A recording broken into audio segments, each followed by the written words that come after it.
Next is Tim McGraw. This is from 1995. Tim McGraw, All I Want.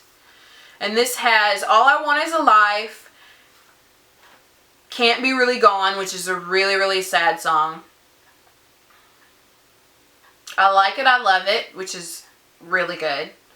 And they shot some of his video to I Like It, I Love It at various concerts around the country, and I went and saw him with my friend Cindy, I do believe. This was 1995. And they shot some of the video inside the Summit, which was, I think at the time, already changed to in Houston. It used to be called the Summit, and that's where the Rockets used to play basketball, the Houston Rockets. And then they changed it to the Compaq Center, which I think when they shot the video there, it was called the Compaq Center. And then now it is Lakewood Church, where Joel Osteen does his thing.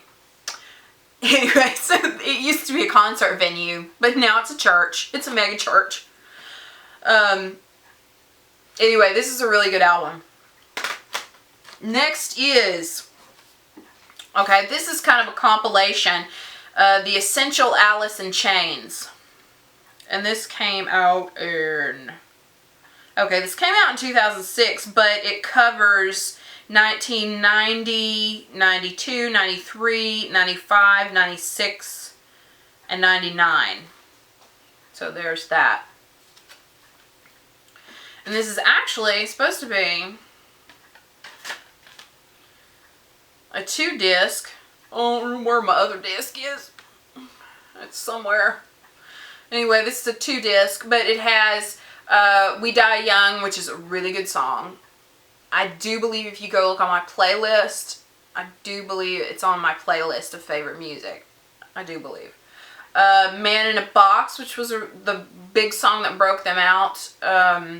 Brother, Them Bones, Angry Chair, Dirt, Rooster, Heaven Beside You, Over Now, which is the unplugged version that they did on MTV, Nutshell, which is the unplugged version that they did on MTV, and Wood, question mark.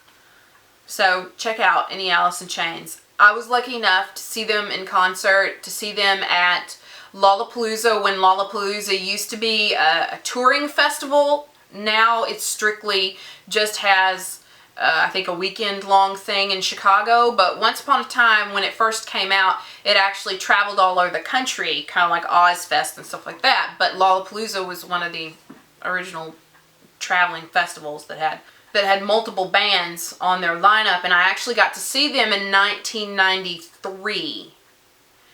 They were the headlining act on the 1993 Lollapalooza, and it came to Houston. It was actually Baytown, which is just down the street from me. But they considered it Houston, the Houston stop, but it was at a Raceway Park. It was the butt middle of summer in Texas at a Raceway Park that had no trees. So we were trying to find shade wherever we could.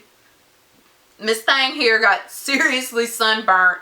I mean, it was the tops of my shoulders, the tops of my knees. You could tell that we were sitting on the ground.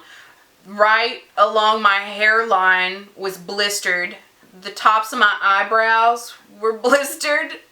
But this part wasn't. It was just the hairline, the tops of the eyebrows, everywhere the sun was kind of beating down on you.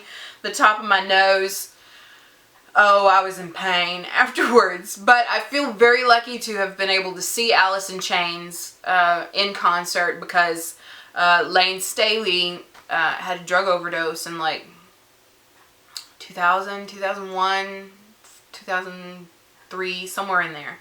Anyway, he died of a heroin overdose, which was really sad. And also, their bassist, Mike Starr, also died of a drug overdose not so long ago, just a couple of years ago. So, there's only 2 original members left in the band, the incarnation of the band today. So I was very I feel very lucky to have seen them in concert, and Lane Staley was a mesmerizing performer. It's such a shame that he died. Next is Alan Jackson. A Lot About Living, A Little About Love. This is from 1992. This has got some really good stuff in here. Chattahoochee, which is a good one. Mercury Blues, which is a really good song. She's Got the Rhythm and I've Got the Blues. That's a really good song. But Chattahoochee is a great summertime song. You put that on, you want to be in cut-off shorts and, you know, with a beer in your hand and stuff like that. But this is really good. This is from 1992. A Lot About Living and A Little About Love. Next is, this is from 1993. This is Faith Hill. Take a look at this. Take a look at that youngin'. This is her debut album. This is her very first album. And it has Take Me As I Am, Wild One, Piece of My Heart, which was a remake of the Janis Joplin classic. But it's got a lot of really great, and this was when she was still curly topped and fresh faced before she became the glamazon that she is today. This was her debut album in 1993. Next is, here we go. In the last decade, you got to see her debut album. Now here is her second album, Lorrie Morgan's Something in Red. And I really like this one too. She's got Something in Red, which is a really, really great song. A Picture of Me Without You. So good. You need to check out some Lorrie Morgan. She's got a really great voice. I really like her stuff. Next is, this is, it says 1994 and 1989. So, I don't know. Anyway, this is the Goo Goo Dolls album Jed. And this was back when they still had more of a punk edge. And I really like a lot of their early stuff. So, there may not be a lot on here that too many people would recognize, because now there is one song, No Way Out, which is a really, really good song, which some of you might recognize. And then also a song called Up Yours. So you can tell the punk sensibility for you. Up Yours! Alright, next is, I haven't had it for too long, so I haven't even opened it yet. This is from, what the hell? This must be a reissue. That's why it doesn't have the right date on it. Anyway. It's Nirvana's Nevermind. It must be a reissue. Yeah. It says the landmark album digitally remastered for the best first time ever. So yeah, this is a digital remaster. I don't know. Anyway, it's got Smells Like Teen Spirit, Come As You Are, Lithium, all the great original Nirvana songs. Alright, next is, here you go, children. Once upon a time, Darius Rucker, who's now a big country star, was in a pop band called Hootie and the Blowfish, which was gigantic. And this is their debut album from what year? This is 1994, their debut album, Cracked Rear View. This is such a good album. There's what it looks like. And it has Hold My Hand, Let Her Cry, Only Want to Be With You. It has really great songs. You need to check out some Hootie and the Blowfish.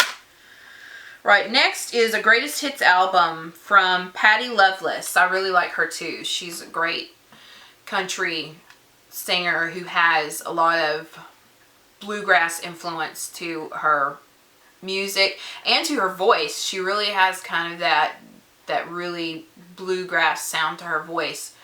The teardrop in the voice and things like that. This is really good. This is a greatest hits. If My Heart Had Windows, Don't Toss Us Away, which is really good. Timber, I'm Falling in Love. Chains, which I love. I'm I'm That Kind of Girl, Hurt Me Bad in a Real Good Way. You need to Hurt Me Bad in a Real Good Way. It's such a good song, especially if you like bluegrass sounding songs. So good. And then also Jealous Bone, which is a good song. Next is Hal Ketchum, Past the Point of Rescue. And this is from 1991. This is a really good album. It has Small Town Saturday Night, which is really good. I Know Where Love Lives. Past the Point of Rescue. Don't Strike a Match to the Book of Love. Some really good songs on it. Next is, oh, this is a greatest hits too. And this kind of covers, I think his first album may have come out in 89 or 90. I'm not quite sure. But this is actually a greatest hits which covers a wide range. It doesn't exactly say. It came out in 2000. So it covers a lot of the stuff that he came out with in the 90s, and that's Lenny Kravitz. So this has Are You Gonna Go My Way, Fly Away, It Ain't Over Till It's Over, American Woman, Stand By My Woman, Let Love Rule, which was his first big song off of his debut album. So Lenny Kravitz, check out some Lenny Kravitz. Next is kind of what was considered the creation of a mega super group, because it had people from several well-known bands like Foreigner and Styx and stuff like that. And then of course Uncle Ted was also in there too. That is Damn Yankees, and this was their debut album. I think they had 2 or 3 albums. Can't remember if it was 2 or 3 in this incarnation. Anyway, so it has Michael Carterone, Tommy Shaw, Jack Blades, and Ted Nugent. So good. Coming of Age, High Enough. Love that song, High Enough. Okay, so go check out some Damn Yankees. This is 1990. Next is, this is from 1990 as well. It's Queensryche Empire. Some of the big songs on here were Best I Can, Jet City Woman, Empire, Silent Lucidity was a huge song for them, one of those power ballads. So good. You need to check out some Queensryche. Next is, this is 1993, and I do believe this was her second album. This is Martina McBride, The Way That I Am. I saw her in concert. She's really good. She was pregnant with her first daughter when I saw her in concert, and she was still getting down. This little bitty tiny girl with this big pregnant belly.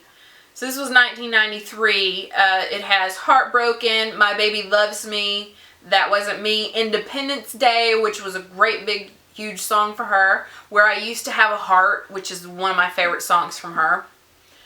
Life Number 9, which is was kind of a hit for her. Strangers, which was not a hit song for her. I don't even think they played it on the radio, but I really, really like it. It's so good. She's got great vocals on it. The lyrics are heartbreaking. Anyway, so check out some Martina McBride. And actually, in probably about 1994, I got my hair cut like that. Which here's the back of it, so you can see. I got my hair cut, all cut off like that. Next is 1992, when this came out. This is Def Leppard's Adrenalize. Anyway, this was the album that they were working on when their guitar player Steve Clark died in, I do believe, 1991. I'll have to look it up and make sure. Anyway, this came out in 1992, so it ended up that their other guitarist, Phil Collin, had to do all the guitar parts for the whole album, and some of the tracks had already been laid down by Steve Clark before he passed away, so Phil had to go in there and play Clark's parts like he would play them, and then play his own parts like he would play them regularly. So this has Let's Get Rocked, Make Love Like a Man, Stand Up, Kick Love into Motion, Tear It Down, which I love. It was not a radio song, but I love it. And actually, I think it was on the B-side of something from Hysteria, which was their album that came out before this one. I have a 45 around here that has Tear It Down on the B-side. Let me find it. Here it is. It was, Tear It Down was originally on the B-side. Look, here's a little, this is called 45 Kids. You play them on a record player. It was on the B-side of the single for Women, which was on Hysteria, that came out in 1987. So, there it is right there. Tear It Down. But then they went and put it on Adrenalized. So check this out. This is a really good album by Def Leppard. And I saw them in concert last year, and it had been like 20 years separation between the time I've seen them twice. But there were 20 years between the times that I saw them. And I told my friend who went with me, I said, I forgot how good they are. You know, because I always loved them when I was in high school. That was like the main band that I loved. Everybody has that main act that they love, and Def Leppard was the one for me. And I forgot how good they are. After all these years, so good. They put on an amazing show.